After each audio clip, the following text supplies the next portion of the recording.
This is CS50, and this is the start of week 1. What we thought we'd do today is take a look back at something many of you have probably walked past for some time now and might look a little bit familiar. This thing here, this of course is in the Science Center. So this is actually one of the earliest computers back from the 1940s. It was one of the first mechanical computers that was capable of particularly long self-sustained computations. And what we actually see in the Science Center is only a little piece of this thing. What we thought we'd do then is take a look back at a video that was made some time ago introducing this thing to the world. And you'll see from the music and voice that indeed those were very happy times.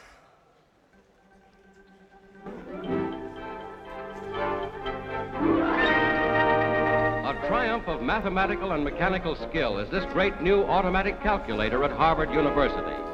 Intricate problems in mathematics, put through the machine in coded form on tape, are accurately solved in a minute fraction of the time required for human calculation.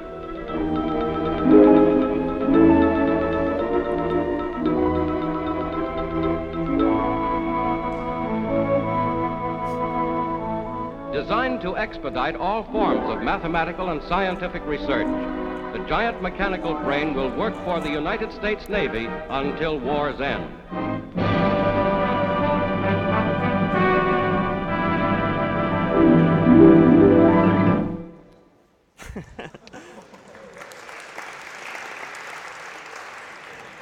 So what you might not know is that it was in this same device that a term we all now take pretty much for granted was coined, that of a bug. So one of the engineers working in this computer literally found a small moth in the machine that resulted in some incorrect calculations. And as the story goes, that moth was taped to this log journal here back from September 9th in 1940-something, and thus was born for the world the term bug. So henceforth, we consider bugs to be any sort of mistakes in programs, whether man-made or, in this case, insects. So a few announcements as we proceed. So CS50 has a tradition of offering lunches of sorts on most Fridays during the semester, where we take 30 to 40 students to Fire and Ice in the square for casual chit-chat, talk about computer science, talk about the future. We invite alumni and friends from industry to chat up students as well, really toward an end of making what's a fairly large class all the more intimate, at least once in a while, for subsets of students. So if you would like to join us this Friday, 1:15 p.m., go to cs50.net/lunch to RSVP, and we'll do this recurringly, so not to worry if you're not among the first 30 or so this week. So scribe notes, so a word on the resources that will now start being available to students in the class, so that your heads needn't be down during lectures, scribbling down everything I say and so forth. What we do instead is provide from the teaching staff a canonical set of notes. So we have one of our teaching fellows, Andrew Sellergren, who sits down each week, reviews the videos, and then writes down what we think is a fairly authoritative set of notes. And Andrew's fond also of putting snarky footnotes in the bottom. So you'll hopefully enjoy these as a reference, both for fun and also come quiz time as an opportunity to review what happened in individual lectures. So those are linked on the lectures page. Problem set 0, meanwhile, is out. And in terms of the resources available to you, the walkthroughs. Amila led the first on Friday. It was filmed, put online by Saturday. And so realize if you're not really sure where to begin for this or future P-sets, always turn first to the walkthrough or the video thereof. Sectioning's in progress. At cs50.net/section is where you should submit your preferences if you haven't already by today, because sections will start this coming Sunday, Monday, and Tuesday. We do sections those 3 days, every day of the every week of the semester for the most part, and we also introduce, again, different tracks. So you'll be asked on this sectioning form, if you haven't seen it already, if you're among those less comfortable, more comfortable, or somewhere in between. And if you're sort of on the fence, generally somewhere in between is what most students end up checking. Office hours begin tonight. So Scratch is fairly low-key, even though it's quite natural to run into various bugs or be uncertain as to how to implement something. So realize that we will start office hours this week. They'll be in Annenberg Monday, Tuesday, Wednesday, Thursday from 8 p.m. to 11 p.m. during brain break. Upperclassmen can get in, and if you ever have trouble getting in the door because they'll be swiping, just talk your way in and explain you're with CS50. And typically 20 to 30 of us on staff will be there to help you one-on-one. one. Upon arrival, the idea is this. You'll bring your laptop, you'll have your charger, we'll have extra power cords, particularly along the south wall of Vandenberg where there's lots of electrical outlets. And the main entry point to office hours Q&A is to go to cs50.net/discuss and to post your question there and to label it with pset 0 or pset 1, whatever the week might happen to be.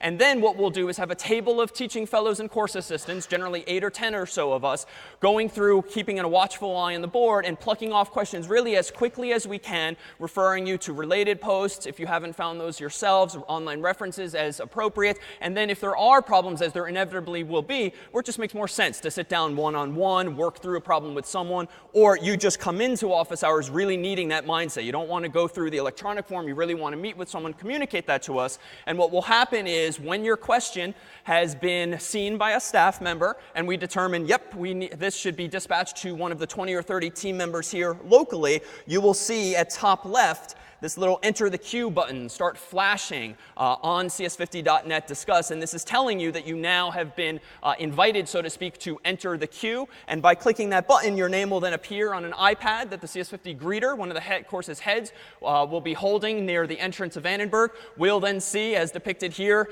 the students who have questions on the left, the staff members who are present on the right. And with a click of left and right, your web browser will start flashing as soon as, for instance, Professor McGonigal is ready to see you at a particular table in Annenberg. So we did some of this last year. We've rebooted office hours and re-implemented much of the software. So realize that this will be warm up this week. But also realize, too, in years past, as you might have heard from friends, office hours had indeed 50 to 150 students at once. And it's simply not possible for us to handle that effectively one-on-one throughout the evening. And so what we're really going to try to do this year is capitalize on the fact that a lot of questions are frequently asked and can often be better answered asynchronously, so you can sort of think through the staff's response. And we can think through your code without the heated pressure of necessarily struggling through it side by side. So we estimate that roughly a third or a half of the questions will be dispatched in person, and we'll try to pluck off as many as a half or more electronically during office hours. And we'll continue to use Discuss throughout the week as well. And lastly, realize that this course can be taken pass-fail. So if you are on the fence or just think that you're really not sure if this is the world for you, or this is really quite foreign to you, realize that this is a wonderful way of gaining up some confidence with which to step into the class, like I did, frankly, years ago, and then have 5 weeks to sort of figure out for yourself if you want to stay pass-fail, switch to a letter grade, or the like. And typically what pass-fail does, I think, for students is that if you put in that 10 hours, 20 hours, whatever it may be on some problem set, and you're banging your head against the wall, and you really just can't chase something down, and you have so many other things you need to do, honestly, what I think pass-fail is it takes the edge off of situations like that, where you know you've taken the thing 90% of the way, you know it's not quite perfect, but you got a lot out of it nonetheless. So consider pass-fail as giving you that mental model, perhaps. All right. So last week, we dove into Scratch, and we talked about programming on a fairly high graphical level. And today, we make the transition to a language called C, a lower-level programming language, on top of which many modern languages are now built, including some of the ones we'll be using toward terms N. And syntactically, what they look like is all quite similar. So let's start to make this transition here. So this was a program last week that was the simplest of hello world programs. It simply printed to the screen, hello world, with a little speech bubble coming out of the cat. Well, if we begin now to translate this to another language, realize that the ideas today and on Wednesday are identical, but the syntax starts to change. So whereas last week we had when green flag clicked, say hello world, today we're going to have int main void printf return with some other syntax in there as well. Curly braces and parentheses and quotes and whatnot. But realize that the core of the idea here is the printing and ultimately the fact that main is now going to be synonymous with the starting of a program. Main is going to be where the green flag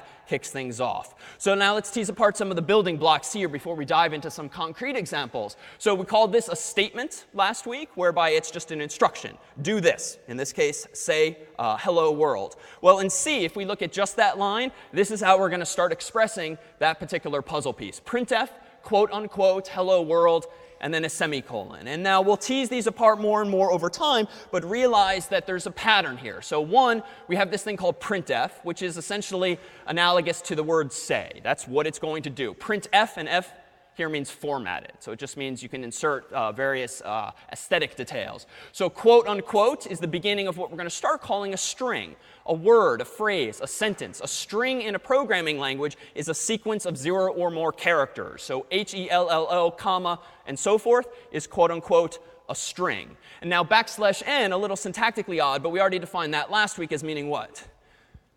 It's just a new line. It's just a way of conveying to the computer you want the equivalent of hitting the enter there, but you don't want to actually hit enter and therefore mess up all of the formatting of your actual program. Now the parentheses enclose this string. Open paren, close paren, and inside of that is our string, because in C and other programming languages, things like Printf take arguments or take parameters. So start thinking now of this purple say block as a function, as a method, as a procedure. You can really call it whatever you want for now, but it's sort of a miniature program that only does one thing in a single line, no less. So Printf is also what we're going to start calling a function. And functions do something. In this case, prints a formatted string to the screen.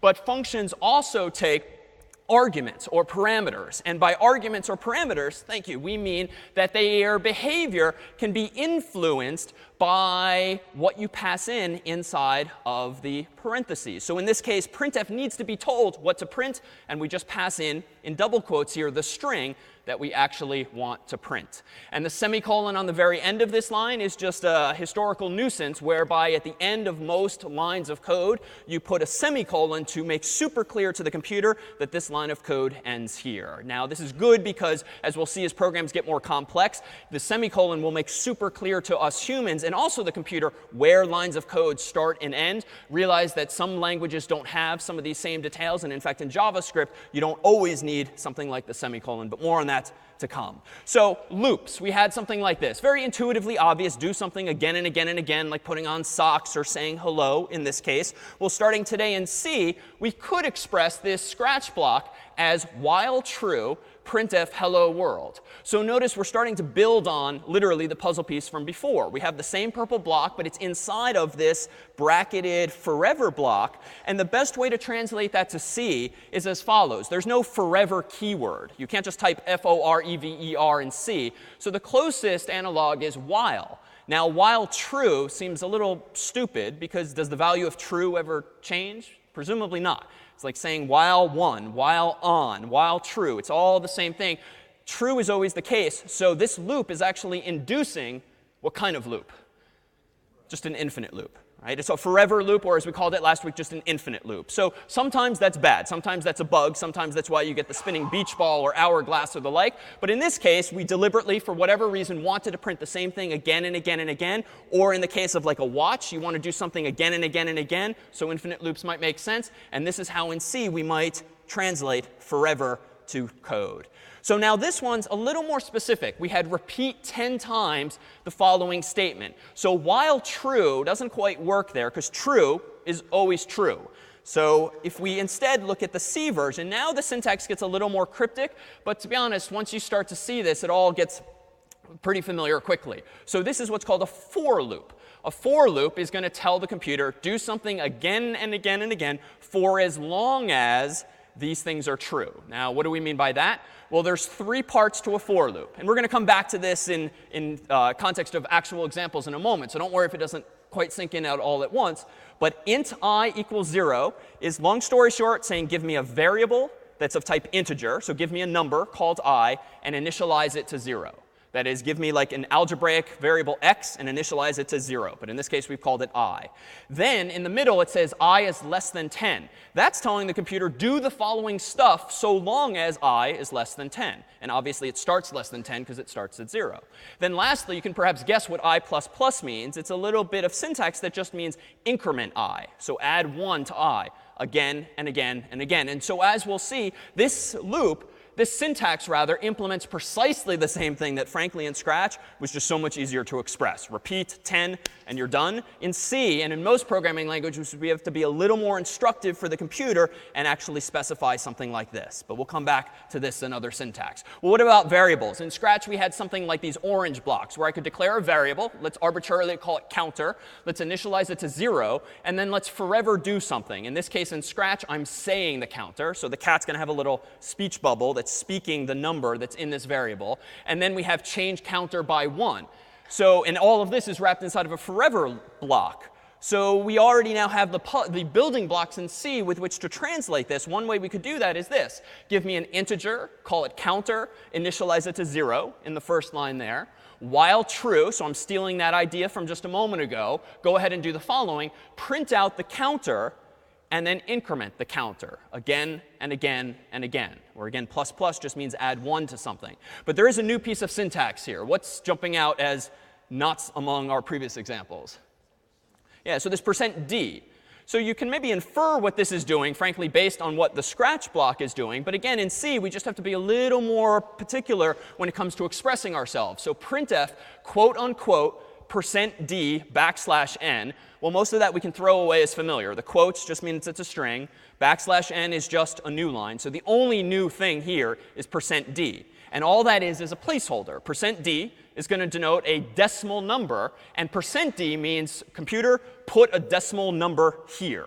Well, what number do you want to put there? Well, as you can perhaps infer, after the comma, we say counter. That's the name of a variable that we declared or created a couple lines earlier. So this is just C's way of plugging in a variable into a string dynamically. Because by contrast, if I had instead done something like this, printf, quote unquote, counter, what would this program instead do, presumably?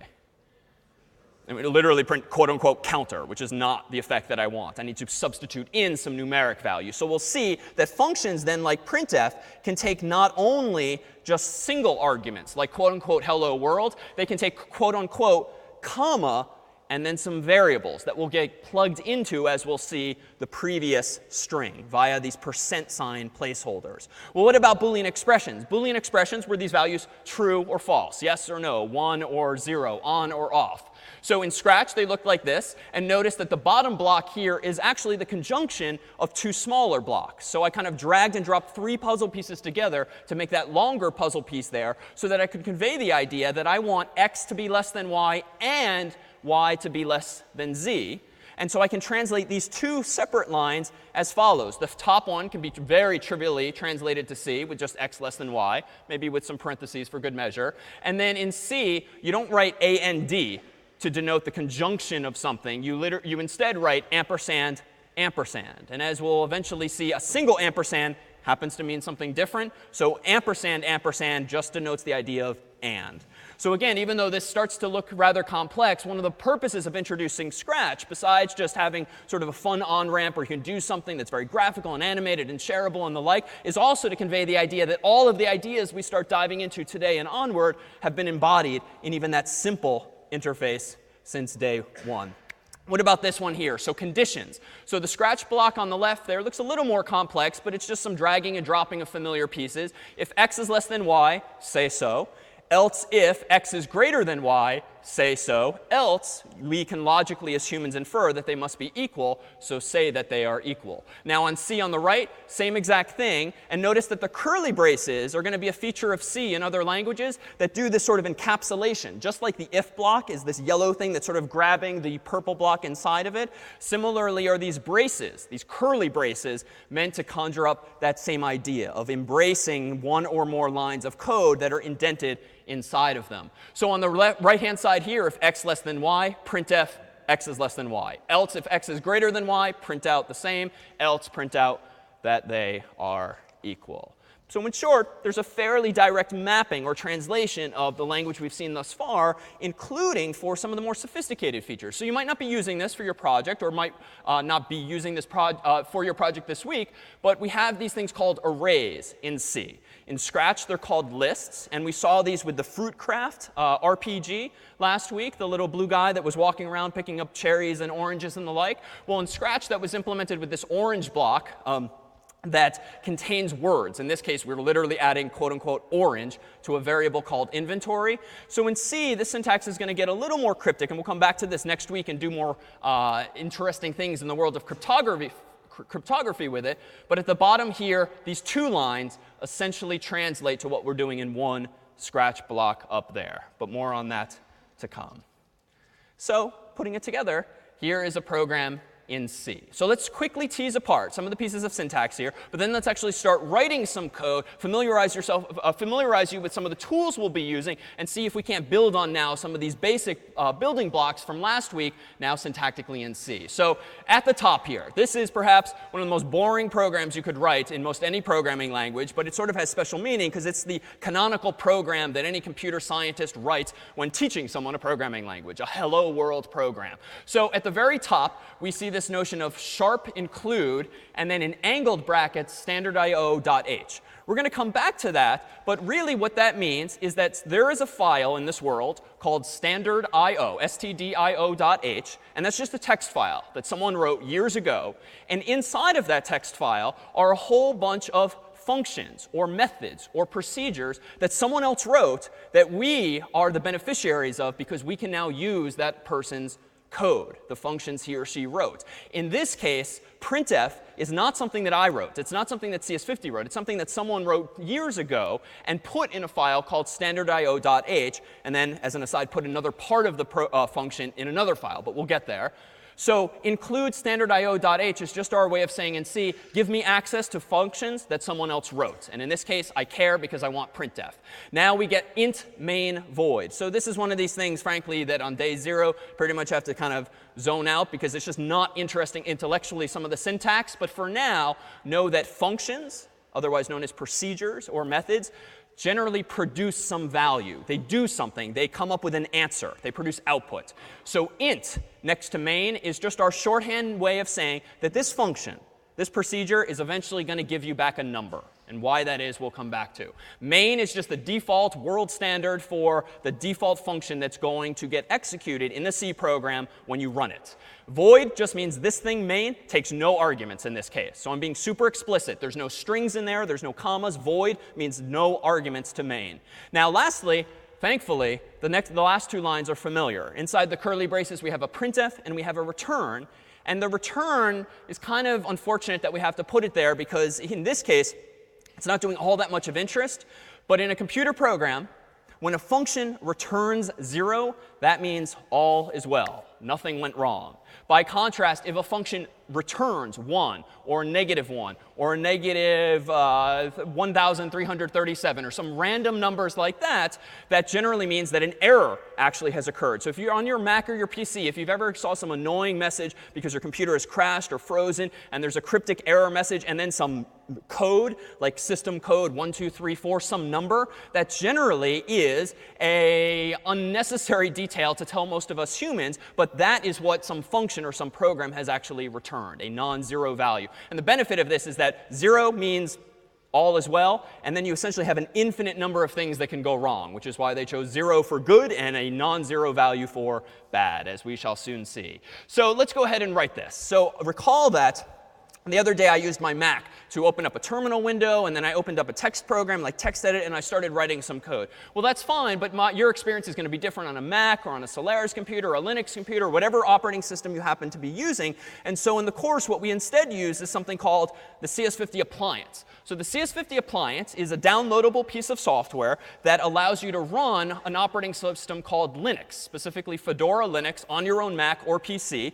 And you do this by downloading something called a hypervisor. So all of this will be documented in problem set 1, and you'll be guided toward what you need to download. But the end result, whether you have a Mac or PC, is you download some free software, you then download the CS50 appliance, and you tell that free software, the hypervisor, to run the CS50 appliance in a window on your computer. And what happens is this. I have now, notice here, what appears to be a desktop environment. And let me actually shrink this, single window. So this now is my Mac with a little window here, and inside of this window happens to be a completely different operating system. Indeed, there's this sort of start menu down here, reminiscent of Windows, that has a whole bunch of submenus, including a link to the CS50 manual, Dropbox, and the like. And what this environment now is a standard environment that all of us can now use so that no matter what your computer is, what you have installed on it, what version of macOS or Windows you're running, we all now have the same environment. And now in this environment, we can start writing some code. So I'm going to go ahead and open a program called Gedit. This is comparable to notepad.exe or TextEdit on a Mac. And this is just a super simple text editing program that looks like this at first glance. Now at the very top, I have a white palette. At the bottom, I have this black window that says J Harvard at Appliance. And that's because the user account that we pre-created for everyone is called John Harvard. He has a folder where all of his files are going to go. And here's where we can start writing some code. So let me go ahead here and zoom in just a bit. And I'm going to do include standardIO.h, int main void. And then I'm going to do printf, quote unquote, hello world, semicolon, return 0. Now, this is all quite black and white. Let me go ahead and do one thing to teach Gedit what I'm actually doing. Let me go to Save As. I'm going to choose at the left-hand side here, J Harvard. So again, even if you've never used Linux before, frankly, these days, all of them are devolving into essentially the same type of interface, Mac OS, Windows, and Linux. So I chose J Harvard's home folder here. And I'm going to save this file as hello.c. So at the very top, I've typed hello.c. Naming a C program with the .c extension is what's common practice. And I hit save.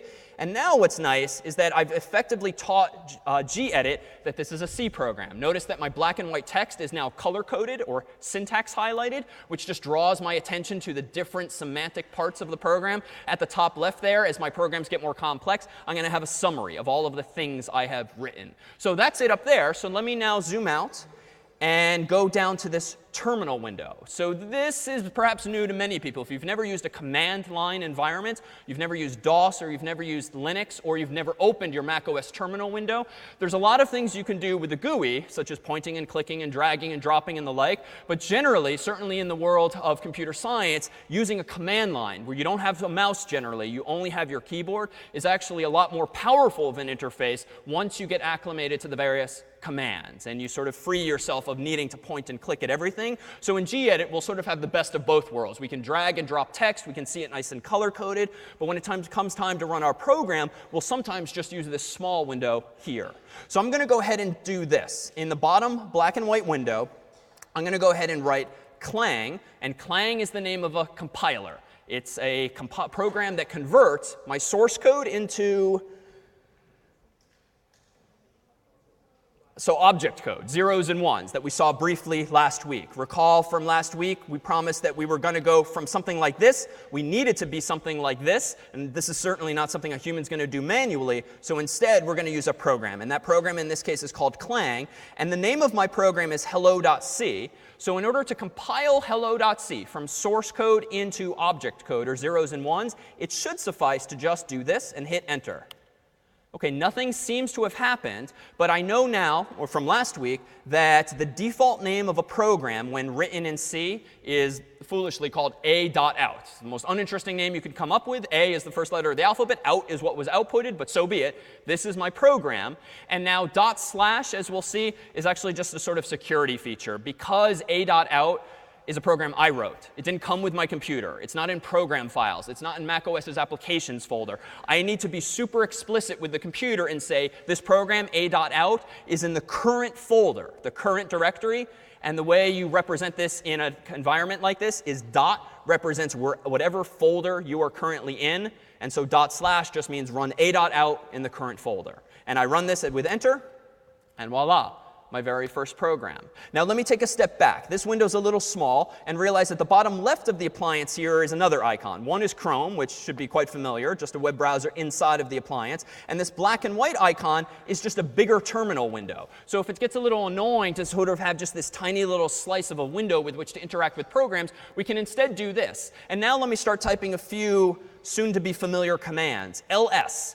So ls is the command for listing. So in a Mac OS or Windows, you would generally double-click a folder, and then voila, you see all of the various files and folders. In a command line environment where you can only type commands or text, ls is the equivalent. So show me what's in this directory. Now, there's a bunch of stuff here that's both a little familiar and a little unfamiliar. But notice that just like Windows and Mac OS, JHarvard has a desktop folder. So any icons that are on my desktop happen to be in that folder. There's a downloads folder, stuff that Chrome might put there. Dropbox, so the appliance comes with built-in support for Dropbox, so that over the semester you can sync with your Dropbox account so that all of your programs are backed up. They're accessible on your other computer. If anything ever goes wrong with the appliance, you can very easily recover from Dropbox. So that folder's there for that. There's two files that I made, hello.c and a.out. And then to the right, there's some other folders that we'll get to toward the end of the semester with web programming. So when I do /a.out, enter, that's saying go in the directory I'm in, the current directory, and run the program called a.out right there. All right, so that's nice and good, but it's not all that compelling to write a program called a.out. So we can actually do this a little differently. So instead of just running clang hello.c, let's add what's called a command line argument. So a command line argument, or a switch in this case, is just another word or phrase that you type at a prompt after the program you want to run. So in this case, clang is the program I want to run.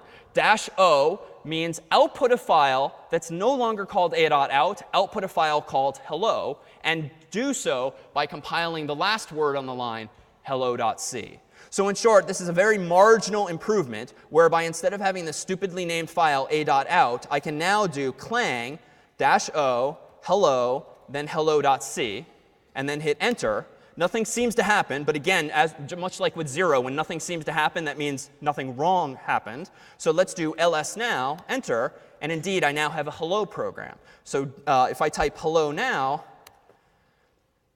command not found. OK, /. So exactly right. So because this program I wrote and it didn't come with the computer, /hello enter means I'm now running hello. So that's it there. Now, we'll eventually get to more and more command line arguments that allow us to do more. But just for those for whom this might be old hat, let me actually go into a directory here and just give you a teaser of how else we could go about implementing hello world. Let me go into here, and I'm going to open it. Oh, so actually, why don't I explain what I'm doing so this is useful? So let me back up. So I've been doing this a long time. So notice over on the right, there are a couple of directories that are oddly named source1m and source1w. This is just silly convention we use. Source just means source code. 1 means this is week 1. M means it's Monday. And W means it's Wednesday. So nothing cryptic there. It's just shorthand notation.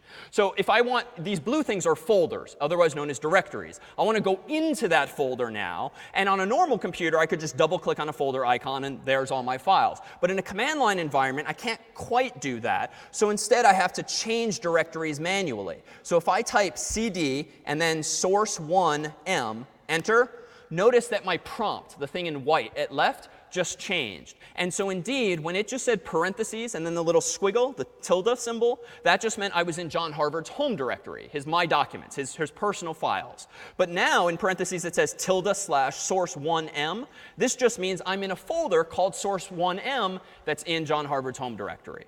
So if I now want to list the files in this folder, easy question, I type just ls. And now I see all of the files that I pre-created for today's lecture, all of which, or most of which, happen to end in .c. So let me go ahead now and run gedit of a program called holloway.c, which is written by some random hacker on the internet that looks a little like this. And we are not going to go through this one in any detail. But for those more comfortable in particular, do you want to take a guess as to what this program does here?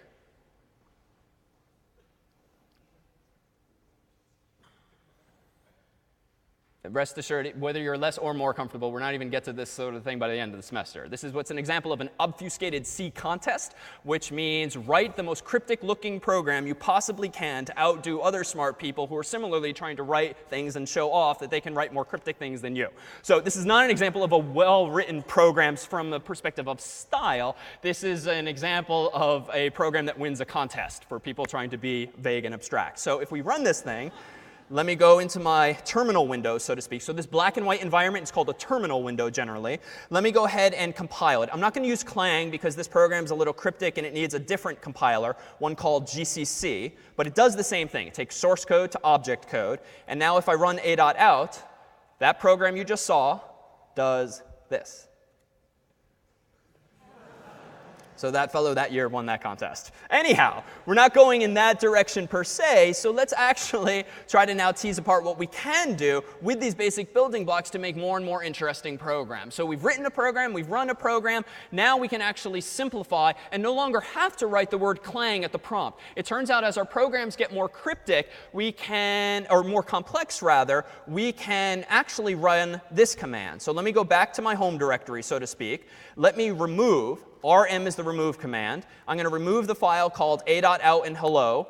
And now notice, in a command line environment, much like in a GUI, you get prompted. I can't click a button, though. I have to type Y for yes, Y for yes. And now if I type ls again, notice that those green programs, a.out and hello, are gone. Beware rm. It can do bad things just like it can by dragging things to your trash. So now let's go ahead and I could do this. Clang-o, hello, hello. I'm already bored typing that command, even though I typed it a little quickly. So we can instead do make hello. So make is not a compiler. It's just a friendly program that comes with Linux, in this case, the operating system, that automates the process of compiling programs. So instead of remembering clang-o, file name, and then so forth, especially once those lines get longer and longer, I can just write make. And this is going to spit out a whole bunch of stuff that we'll eventually see this semester. But notice now if I type ls, hello is back in my directory. And indeed, I can run it with /hello. So make just automates the process of running what is, in this case, a much longer, more complex command. So we're going to start using make just because it's a lot more user-friendly. But now, let's do a more interesting program than just say hello. So in the programs we've written thus far, there's main. That's just the default thing that kicks everything off. But there are other functions out there as well. And standard.io.h is the thing we saw at the top of our file before. And that's what's known as the standard library. Inside of the standard library is a whole bunch of functions that someone else wrote. And we can start using these functions to write more interesting programs ourselves. So let me go back to the appliance. I'm going to close this terminal window. I'm going to close the things we wrote earlier and just go into hello.c. And notice now I can do the following. Hello world is not all that interesting. I'd like to personalize this program for myself. So instead of saying world, I'm going to go ahead and say, I could type David, but this really is sort of fundamentally the same. But let's try out this placeholder idea. Recall that in C, we had these, rather in Printf, we had these placeholders. And there are more than just %d. So %d was, quick sanity check. OK, decimal number. That's it. Decimal digits. That's all. So %c, as we will encounter, is going to be a character. Put a character here, a letter, A through Z, or a punctuation symbol, a single character. %f, anyone know from other languages? So a floating point value, a real number. So not a decimal number. This is actually a real number with a decimal point and some number of digits to the left and right of it. %s. String, that one we're going to see quite often. A string, again, is just a word, a phrase, a sequence of individual characters. And lastly, LLD.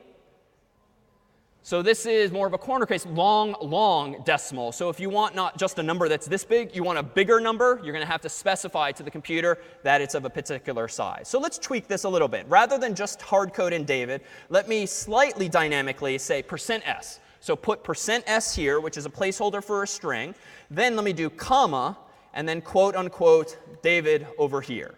Now, this is not all that intellectually interesting because all I've done now is really create more work for the computer. Rather than tell the computer, do this all at once, I'm now saying do this and insert a string here eventually, comma, here is that string. So this is not a better improvement, but it's at least a step toward a more interesting program. Because now, let me go ahead and make this window a little bigger. Let me go ahead and run make hello. And now /a.out is not working. Why? All right, so it's because now it's called hello. So again, make and also clang with the -0, rename the program to be something more interesting, and voila, now it says hello David. All right, still a stupid program. So now let's actually go back here and introduce the notion of a variable. Wouldn't it be nice if I could declare a variable whose type is string, And that value, the variable's value actually comes from the user, him or herself. So arbitrarily, I'm going to call my variable s, which is just a common convention when you have one variable called a string.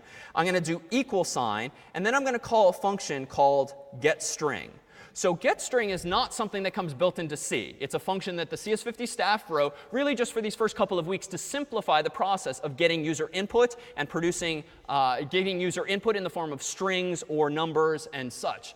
So getString is like Printf, but obviously rather than print, it's going to do what its name says, get a string. But to use getString, we're going to have to make a change here beyond this. So intuitively, this program hopefully is going to somehow get a string from the user, and then what's it going to do with that string called s? It's just going to print it, right? Still not a stimulating program because all it's going to do is plug in that value into where %s says it should go. So let's at least see this in action. Let me save and zoom out. Now in my terminal window down here, the small slice of one, let me again do make hello. OK, and damn, I got a whole bunch of errors. Let me scroll up, and we see our first. Let's actually do this in an even bigger window so you can see how badly I screwed up. So make hello. OK, that's a disaster, right? I've written like 3 lines of code, and it's given me 12 errors. So why is this? So fortunately, oftentimes when you see many, many errors spitting out at once, it's really just because you've confused the computer up here, and it remains confused by the time it gets down here. And so it just starts tripling and stumbling and spitting out more scary stuff than actually applies. So in general, always start with the top one. So the very topmost instance of red, the error message, is this. Use of undeclared identifier string. Did I mean standard in? I did not. I meant string. But this is because, too, the word string that I keep using verbally, it actually doesn't exist in C either. It's something we'll use just for the first week or two here. But it exists in a file called CS50.h. So for now, know that there's this other library that the staff wrote. So it's been written more recently than standard.io.h. But inside of CS50.h is a definition, a synonym of sorts, that creates this word string. So now let me go back to my terminal window. I'm going to clear this whole mess by Control L. We'll just wipe everything clean. And I'm going to go ahead and make hello again. Enter. So what has happened now? Now all of those errors went away. So what have I really done? I've just taught the computer that string exists. And it's in that file called cs50.h. So stop complaining, because now you know where to find that function's declaration, so to speak, where it exists in the world. So now I'm going to go ahead and run hello. And I seem to have an infinite loop. Nothing's happening. So I need to type something here, right? The first line of code in my program was get string. So it's literally waiting for me to get a string. So in that sense, yes, it is an infinite loop. Apparently in getString is default behavior that we wrote, the staff, that just says wait and wait and wait and wait and wait until the user gives you a string by typing something in. So let me go ahead and type in DAVID, enter. And there it is, hello David. Now lest this seem like it's just an act, let me go ahead and type in Tommy, enter. OK, seems to be working. Works for Rob. Works for Zamila. Works for, OK, so it's going to work, most likely. So it should print out whatever we actually give it. And we can be a little difficult here. Let's see if we do something like hello. We can go over here. Let's see, copy, paste. Not going to be able to paste that many times here. Paste, OK, Shift, Control, V. So what could happen that's bad here? OK, so segfault. So some of you with prior backgrounds will know that generally giving computers lots of inputs when they're probably not meant to receive long names like this, bad things happen. Indeed, in the world of the web, too, this happens quite a bit, whereby when you're designing a website, when you're designing Facebook, you have to make like arbitrary decisions up front, like how long will someone's Facebook username be? Or how long will someone's first name be? How long will someone's phone number be, and the like? And if programmers make bad assumptions, programs break because you try giving them more input rather, than they have memory or RAM allocated for. And so if now I hit enter, well, that program actually worked, because we wrote the library and we actually anticipated this particular case. But undoubtedly, this semester, you will write at least one program that will say these words. Remember this, weeks from now, maybe 2 days from now. Segmentation fault is a bad thing, and it will refer to your doing something that the computer did not anticipate. And in that case, you, the programmer, did not anticipate. Much like with this pile of socks, there were various corner cases we could have encountered. Similarly in programs, if you don't anticipate how long is someone's name going to be, or what if I have a malicious user and his or her name is actually pretty short, but they're just trying to mess with me, what's going to be the behavior of my program? Well, in that case, something might actually crash. So let's do this. So 90 minutes is an awful long time to do computer science. Why don't we get into the habit of taking a 5-minute break here, and when we come back, we'll dive into some more complex and compelling programs. 5 minutes. All right. So one quick comment. I am told that though this was on the screen before, what came out of my mouth was cs50.net/RSVP. This is correct, cs50.net/lunch. So now you may try RSVPing for this at /lunch. But let's do this now. So this has been super fast, super new for a lot of folks, old hat for some folks. So let's rewind for just a moment and see how we got to this hello world output just a moment ago. So first, there's the CS50 appliance. Again, piece of software. Problem set 1 is going to tell you how to download it, where to download it, what to click, and so forth. And then once you follow those instructions, you'll be able to maximize your window, and your Mac or PC will look a little something like this. A black background, a home folder at the top where all your files go, a trash can at the top left, a menu at the bottom. So again, pretty similar in spirit to Mac OS or Windows, even though it happens to be Linux.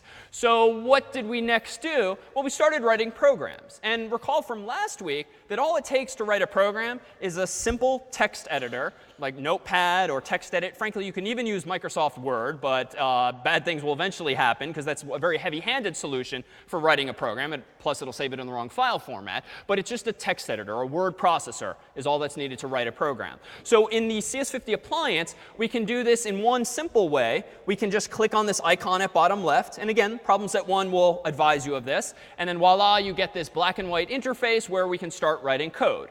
So let's start writing a super simple program again. I'm going to go up to File, Save, and I'm going to call this, let's say, hello2.c. And I'm just telling it by clicking on jharvard, put it in his home directory. I don't really care where this one goes.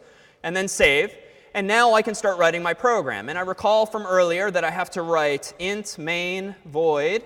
Let me zoom in up top left.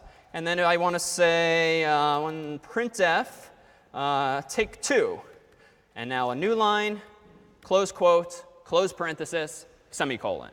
And then I go down here to my terminal window that's embedded in Gedit, just for convenience. And I'm going to go ahead and write make hello, but not hello alone, hello2.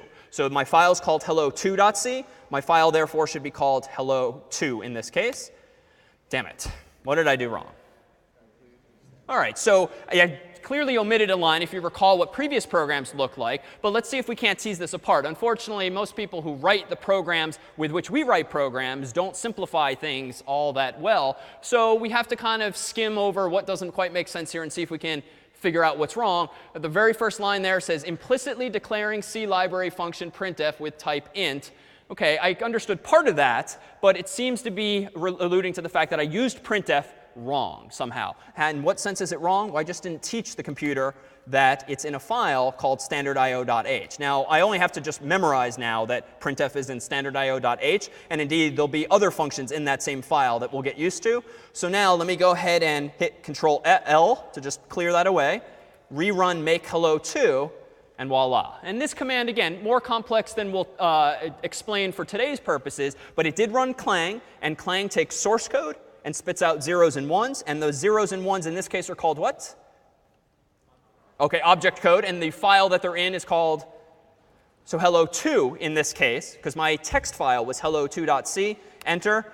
And now I have take 2. Exclamation point, exclamation point, exclamation point. All right, so we have now the ability to get strings, apparently. Well, what else can we get from users? Well, in the CS50 library, there's other functions that are going to simplify our lives in these first few days. Get char, get double, get float, get it, and get long, long, get string. Well, let's pluck off the easiest of these first. Get string literally does that. It just sits there waiting for the user to type something in. And as soon as I type something in and hit enter, it does something with that value. So let's go back to that example to see exactly what getString was doing. Let me go ahead and open up in Gedit hello.c. And recall that right before the break, this is where we left off. So let's now tease this apart in a little more detail. So on line 6, there's two things happening at the moment. The equal sign is separating first half and second half. So on the left-hand side of the equal sign, we're saying string s. And in just layman's terms, what is string s doing, do you think? It's creating a what? So it's creating a string called s. Now, what does that really mean? Well, it's reserving space for a string called s. And that's not quite right. What is this doing? Well, computers, as you know, have hard drives. That's where your files are stored. Computers have RAM, and that's where programs are loaded while they're running. So when you double-click an icon and Microsoft Word opens up, Microsoft Word is running, so to speak, in RAM, which is the electronic part of your computer, not the physical, mechanical part that's spinning, where data is generally stored long-term. So string s is pretty much telling the computer, give me enough RAM to fit a string.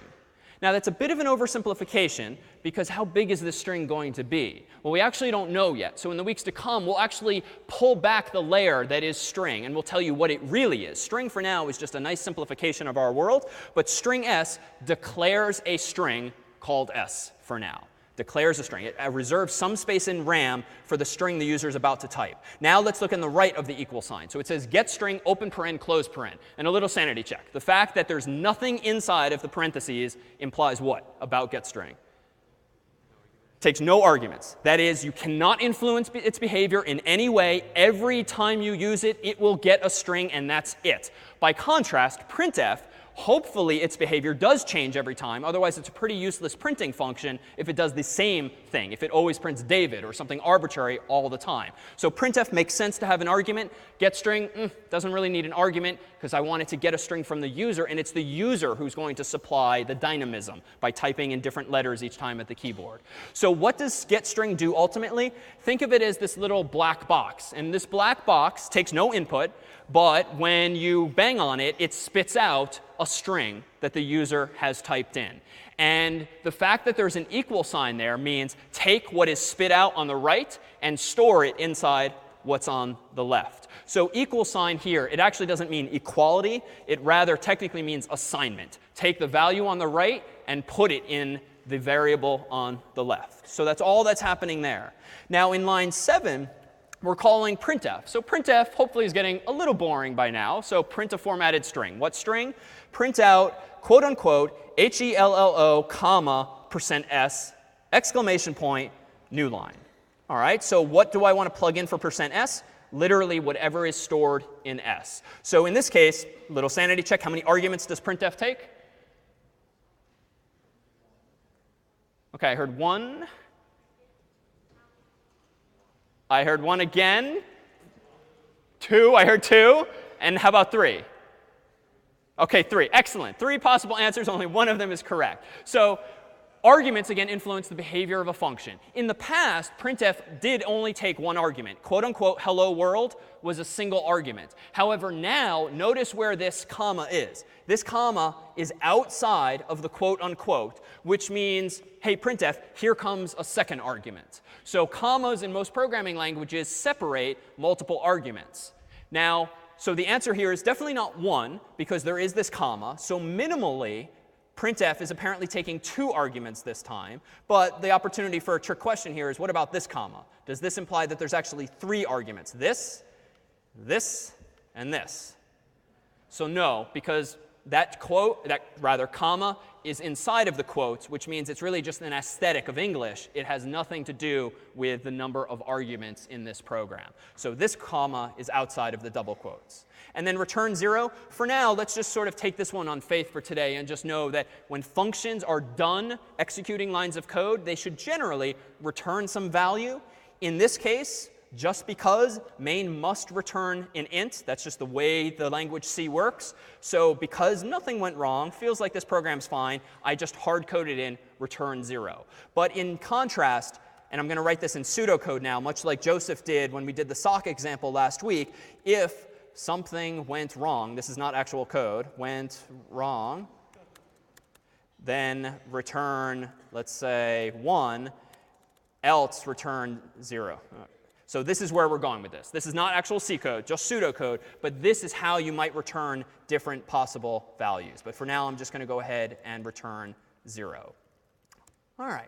Any questions thus far on syntax, functionality, or the like? Yeah, in the back.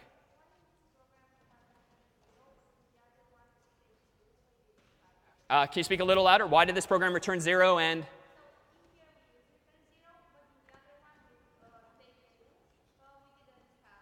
Oh, that's because I got lazy. Sorry. No good academic response. Return 0. I can kind of salvage this by saying, technically C, if main does not explicitly return a value, 0 will be returned automatically for you, which is true. I'm not just covering up. But I should have done it this way.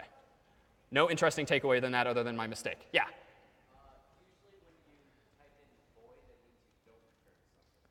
Correct. If instead you specify before the name of a function, for instance here void, then the function does not return anything. And therefore, I would just say return or nothing at all, and that would be consistent. And we'll come back to that. And just FYI, one of the catches with learning programming in a world that has hundreds of books and hundreds of websites out there is you will invariably see different syntax in different books by different people. Realize we'll do our best in sections and lectures to be consistent, but sometimes you will see conflicting syntax. So whenever in doubt, just ask. And in general, we'll take care in lectures and sections to almost always present it in the right way. And I say almost always because case in point. Other questions? Does %s exist outside of the appliance? Yes. So %s has to do with C. The fact that we are using the appliance fundamentally has nothing to do with the features of the language we're using. Indeed, last week when we used my Mac, I wrote C code on my Mac. Could have used %s on my Mac, and you could use it on your Windows computer if you install a compiler like Visual Studio from Microsoft. So %s, everything we're doing inside of this window today has to do with C, and fundamentally nothing to do with the operating system in question. By contrast, the black and white terminal window, when I'm typing things like ls and rm and cd, that has to do with the operating system and navigating around. Yeah? Oh, OK. So if you mean the keyword string, that only exists in the CS50 library, correct. That does not exist in C itself. And indeed, in a couple of weeks, we will throw away the CS50 library and start doing things from scratch ourselves, so to speak. Other questions? Yeah?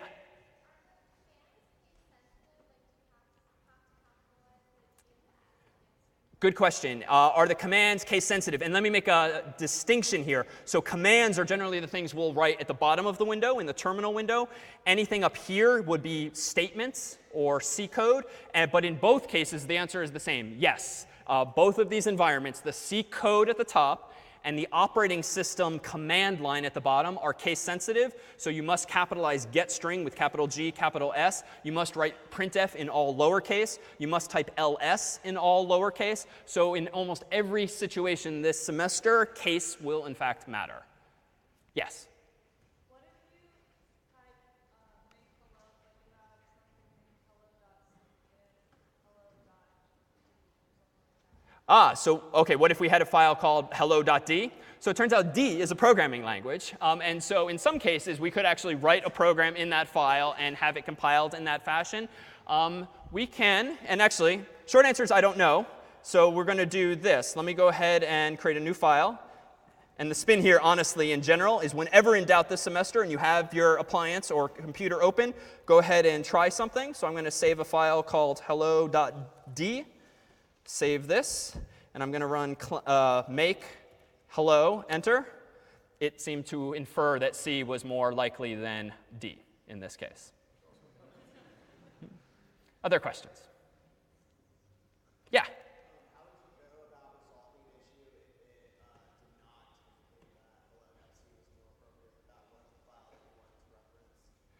Can you say that once more?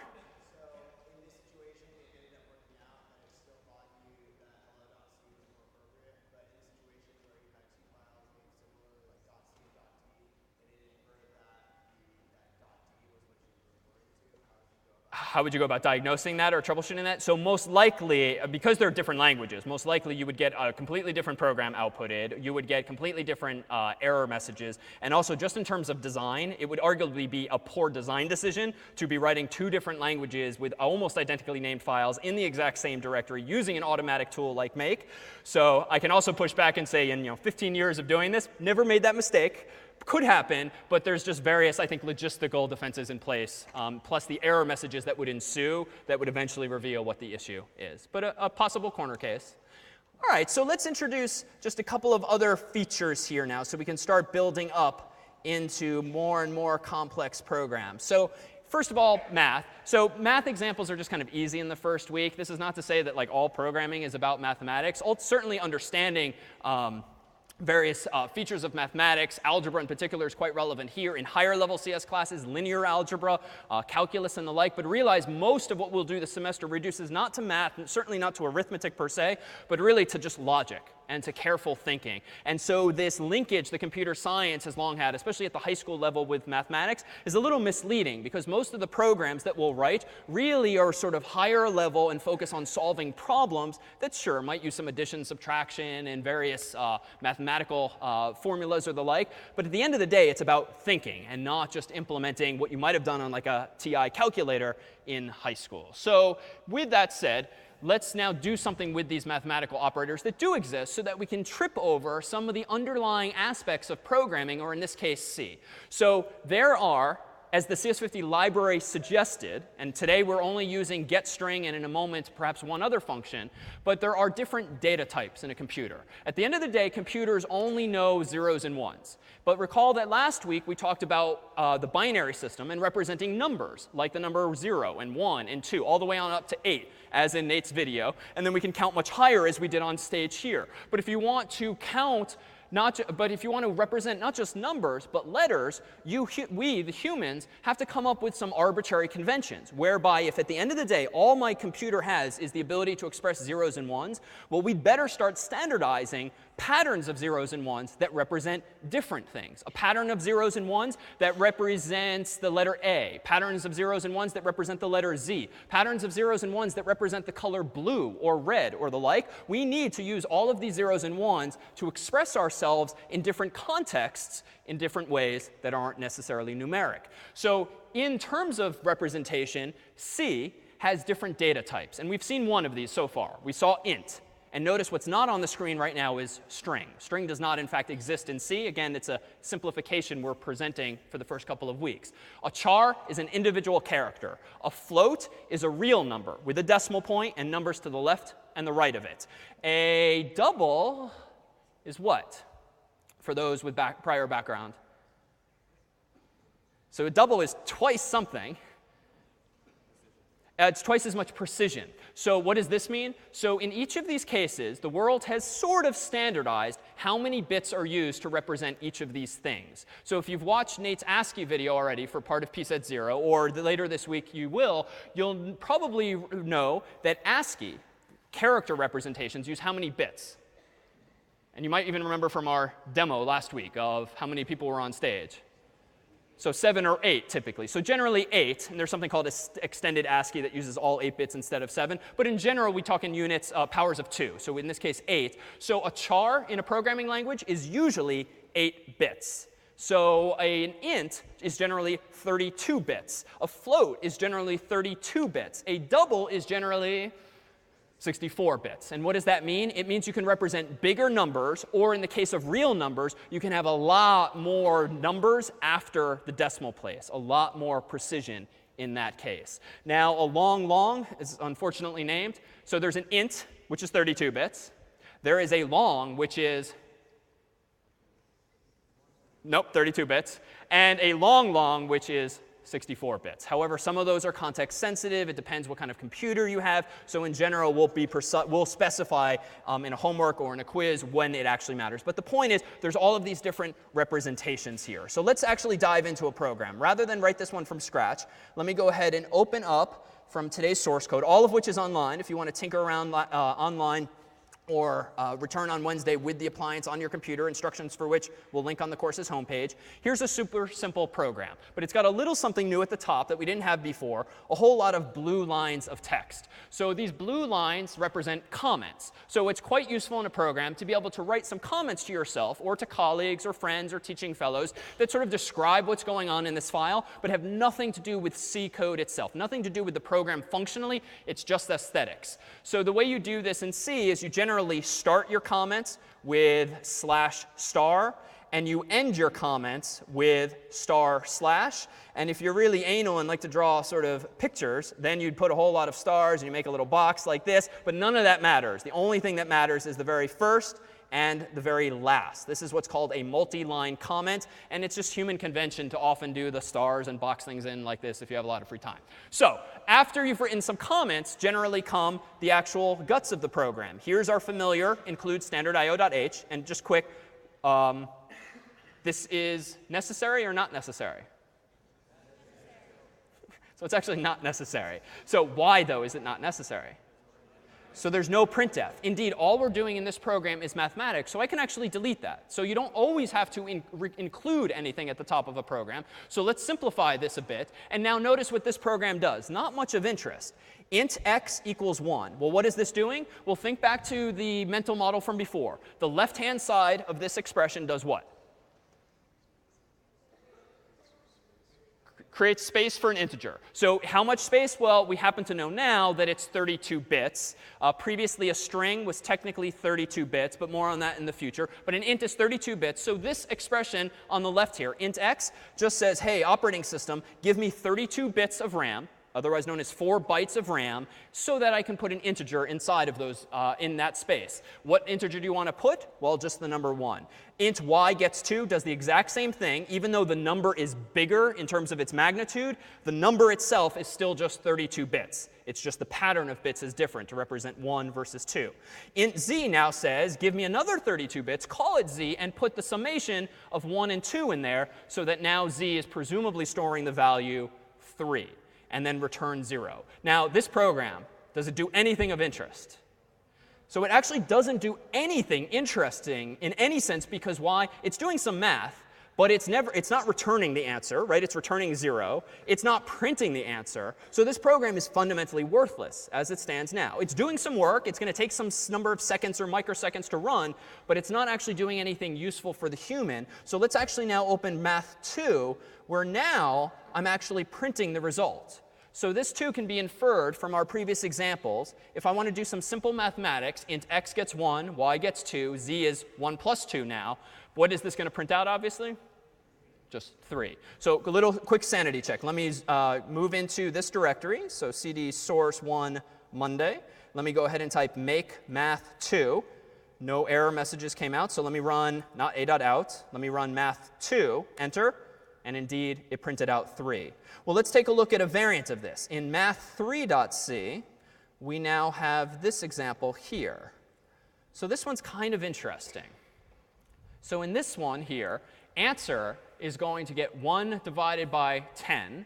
And notice I've declared it as a float. Why do I want it to be a float? Well, it's a fraction. It's going to be a real number, so it's going to be 0.1, hopefully, 10% in this case. And what do I then want to print out? Well, this answer. Well, let's tease these apart first. So on the left-hand side, declare a float, call it answer. On the right-hand side, do 1 divided by 10, and put that answer inside of the variable. Now, this line looks a little more cryptic, but notice some familiar features. Percent means here comes a placeholder. F means here's a floating point value, just a real number, something with a decimal point. 0.2 means what? Anyone know from prior experience?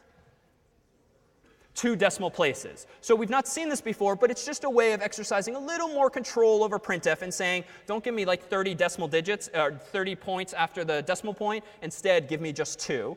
And then let's go ahead and run this. So make math 3. And now let me run math 3. Enter. And that is not right. We seem to have encountered our first genuine bug. Well, maybe I'm just not looking close enough. So let me go up here, and let me put 20 decimal point places there. And let me compile this, make math 3, run. Pretty sure 1 divided by 10 is not 0. So what's going on? Well, OK, so and actually, it doesn't have to do with this. So that's a good thought. This is really just a coincidence that we're doing this. But just to prove that this is not it, I'll return something random. Don't do this at home because it's just wrong. But make math 3. Let me run it. So it has nothing to do with what I'm returning. Only has to do with what I'm printing.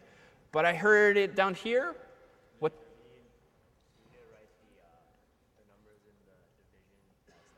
OK, good. So we need to write the numbers participating in the division here as floating point values themselves. So the problem here is, as before, C, as with a lot of languages, has different data types. And those data types, for instance, are these here. And the data types in question here, when I type 1 and then I type 10, are probably what data type?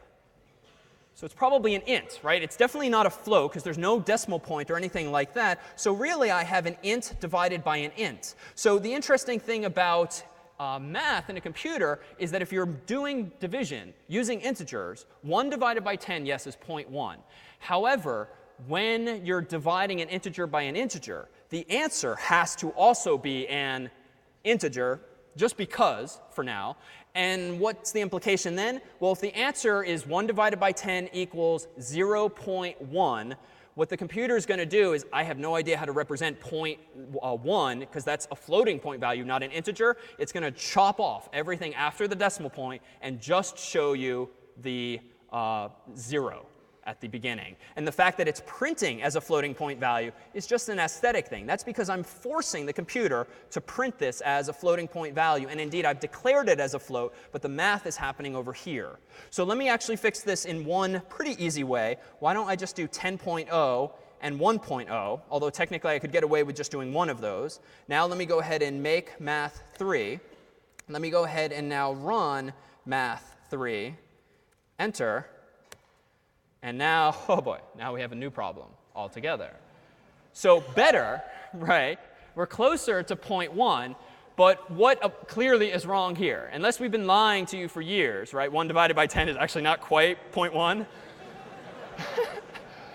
So what's really going on here? Well, you can kind of reason through this logically. If a computer only has a finite amount of RAM to begin with, and indeed a computer only is using 32 bits for a floating point value, it stands to reason that with a finite number of bits, 32 in this case, yes, you can represent a lot of stuff. It actually is 4 billion different values can be represented with 32 bits, 2 to the 32, but it's still finite. So the problem is there's an infinite number of real numbers, right? If you give me a real number, I can always find you one slightly bigger, slightly less by just tweaking the numbers that are after the decimal point. So if you don't have an infinite number of bits, you cannot possibly represent an infinite number of real numbers. So there's this inherent imprecision in computers. And this gets tripped over all the time, even in the simplest of programs like this, but also in some very real-world problems as well. In fact, let's take a moment to just take a look at something that actually happened in reality. We'll watch just the first couple of minutes, and then we'll post the link online. But this is testament to just what can go wrong, quite honestly, in a very tragic way when these things are not appreciated, or just we humans make mistakes when it comes to these kinds of implementation details of modern computers. We now return to engineering disasters on Modern Marvels. Computers. We've all come to accept the often frustrating problems that go with them. Bugs, viruses, and software glitches are small prices to pay for the convenience. But in high-tech and high-speed military and space program applications, the smallest problem can be magnified into disaster. On June 4th, 1996, scientists prepared to launch an unmanned Ariane 5 rocket. It was carrying scientific satellites designed to establish precisely how the Earth's magnetic field interacts with solar winds. The rocket was built for the European Space Agency and lifted off from its facility on the coast of French Guiana.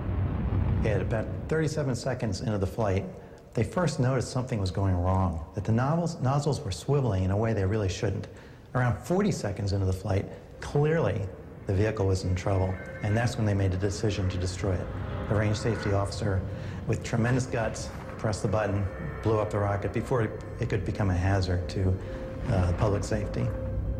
This was the maiden voyage of the Ariane 5, and its destruction took place because of a flaw embedded in the rocket's software. The problem on the Ariane was that there was a number that required 64 bits to express, and they wanted to convert it to a 16-bit number. They assumed that the number was never going to be very big, that most of those digits in the 64-bit number were zeros. They were wrong. The inability of one software program to accept the kind of number generated by another was at the root of the failure. Software development had become a very costly part of new technology. The Ariane 4 rocket had been very successful, so much of the software created for it was also used in the Ariane 5. The basic problem was that the Ariane 5 was faster, accelerated faster, and the software hadn't accounted for that. The destruction of the rocket was a huge financial disaster, all due to a minute software error. But this wasn't the first time data conversion problems had plagued modern rocket technology. We'll leave it at that, but this is testament to just how applicable even some of these lowest level details that we've begun to explore today are. So even as you get a little distracted perhaps by some of the syntax and arcaneness here, realize that over the term we'll be focused just on how applicable this is to worlds far beyond CS. We will see you on Wednesday.